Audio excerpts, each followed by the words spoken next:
Hello আমার প্রিয় ছাত্রছাত্রীরা, তোমরা সবাই কেমন আছো? সামনেই তোমাদের স্কুলের পরীক্ষা শুরু হবে, তাই আমরা সিদ্ধান্ত নিয়েছি ষষ্ঠ শ্রেণীর বইয়ের অনেকগুলা প্রশ্নের সমাধান করব এবং অনেকগুলা গল্পের আমরা বাংলা পড়ে দেব, যাতে করে তোমরা পরীক্ষার হলে যে অনেক সহজেই তোমরা পরীক্ষার অ্যান্সারগুলো করতে পারো বা যে কোনো প্রশ্ন করলে তোমরা সহজেই উত্তর দিয়ে দিতে পারো। তো চলো আজকে আমরা শুরু করি। আমরা আজকে ষষ্ঠ শ্রেণীর 14 নম্বর পেজের টকিং টু পিপুলের কিছু শব্দার্থর বাংলা করে দিব। চলো আমরা শব্দার্থগুলো শিখে নেই। শব্দার্থগুলো কি কি আছে দেখো: appreciate, elderly, conversation, direction, letter, relationship, acquaintance, parking, guard, disability, এরকম অনেকগুলো শব্দার্থ আছে। চলো আমরা একটা একটা বাংলা জেনে নিই। 1 নম্বরে আমরা দেখতে পাচ্ছি আছে অ্যাপ্রিসিয়েট।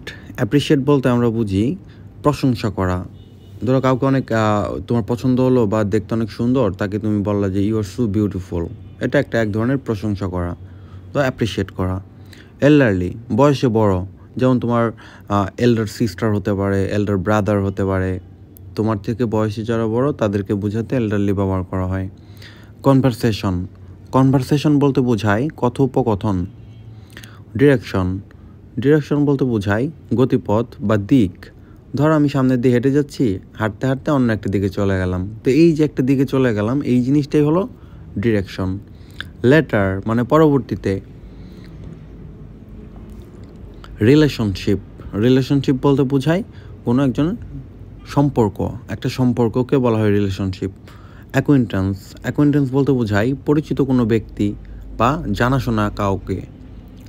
গার্ড, গার্ড বলতে পাহারাদার।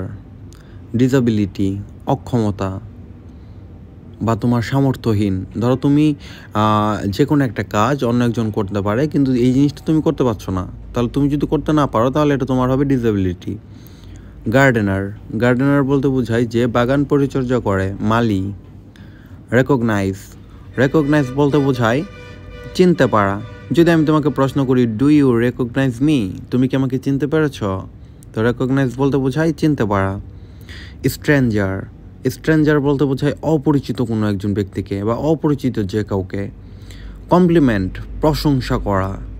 ধরো তুমি খুব ভালো ক্রিকেট খেলো, তাহলে আমি বললাম যে oh you are such a good player, তখন এটা আমি তোমাকে কমপ্লিমেন্ট করলাম, প্রশংসা করলাম। ওয়েল বিইং মানে কোনো কিছু কল্যাণকর বা মঙ্গলদায়ক তোমার জন্য, এরকম তখন বলা হয় ওয়েল বিইং। অ্যাভয়েড, অ্যাভয়েড বলতে বোঝায় দূরে থাকা বা কোনো কিছু এড়িয়ে চলা। মিস্টেক, মিস্টেক বলতে বোঝায় ভুল করা। ইন্ডিকেট, ইন্ডিকেট বলতে বোঝায় ইঙ্গিত করা বা নির্দেশ করা।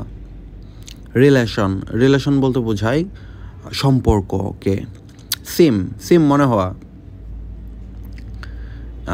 ধরো তোমরা কোনো একটা মাঠে খেলতে গেলা, তখন বলো যে it seems a very good pitch, তো বা গুড ফিল্ড, তাহলে বলতে বলা যে এটা দেখে মনে হচ্ছে যে খুব ভালো একটা মাঠ।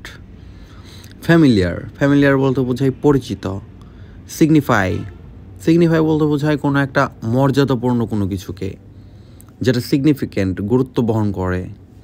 ফরগেটফুল, ভুলে যাওয়া, যখন তুমি খুব সহজেই কোনো একটা জিনিস ভুলে যাও, ওই ক্ষেত্রে আমরা বলি যে ইউ আর সো ফরগেটফুল বা ইউ আর ভেরি ফরগেটফুল, তুমি খুব ভুলে যাও। নার্সারি, নার্সারি যেখানে শিশুরা শিক্ষা গ্রহণ করে, যেমন আমরা কি বলি কেজি স্কুল, নার্সারি স্কুল, তো নার্সারিটাও এরকম। অনেক সময় আমরা বাগানের ক্ষেত্রেও নার্সারি বলি, যেখানে আমরা চারা খুঁজে পাই, বাট এই নার্সারি বলতে আমরা বুঝবো যেখানে শিশুরা শিক্ষা গ্রহণ করে। পারচেজ, পারচেজ বলতে বোঝায় কোনো কিছু ক্রয় করা বা কোনো কিছু কেনাকেই বলা হয় পারচেজ।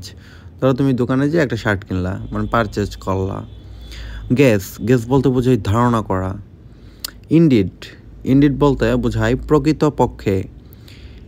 ইনিশিয়েটর, ইনিশিয়েটর বলতে বোঝায় শিক্ষক বা শিক্ষাগুরু, যে তোমাকে শিক্ষা দেয়। Tutor, teacher. শপিং মল, কেনাকাটা করার স্থান, এটা আমরা সবাই জানি। পারসিভড, কোনো কিছু অনুভব করতে পারা বা বুঝতে পারা। যখন তুমি কোনো একটা পড়াশোনা করতেছো, খুব গুরুত্বপূর্ণ একটা টপিক, তুমি পারসিভ করতে পারলা, তো ওই পারসিভ করতে পারাটাকে বোঝায় যে তুমি সেটাকে অনুভব করতে পারছো বা সম্পূর্ণভাবে বুঝতে পেরেছ। ইম্পলাইট মানে অভদ্র, যেমন তুমি তোমার ম্যানার বা আচরণটা, তুমি কারোর সাথে কথা বলতেছ, তুমি খুব উচ্চস্বরে কথা বলতেছ, তো ওই ক্ষেত্রে এই ব্যাপারটা হয়ে যাবে ইম্পলাইট, মানে অভদ্রতা বোঝাবে। অফকোর্স বলতে বোঝায় অবশ্যই। রিজার্ভ বলতে বোঝায় যখন আমরা কোনো একটা কিছু সংরক্ষণ করে রাখি। যেমন তোমরা যারা বাচ্চারা আছো, তোমরা কী করো, তোমরা দেখা যায় তোমাদের বাসা থেকে টাকা দিয়ে দেয় স্কুলে খাওয়ার জন্য, তোমরা 1 টাকা 2 টাকা করে জমাও, ওইটা কী করো, তোমরা সংরক্ষণ করো, রিজার্ভ করো। কেউ বলতে বোঝায় যে সারিবদ্ধ করে কোনো কিছু যখন সাজানো হয়, তো আমরা বলতে পারবো এটা সারিবদ্ধ করা। তো আপাতত এগুলোই, এই শব্দার্থগুলো তোমরা ভালো করে পড়ো। আমরা প্রত্যেকটা পৃষ্ঠা সমাধান দেওয়ার চেষ্টা করব। Thank you.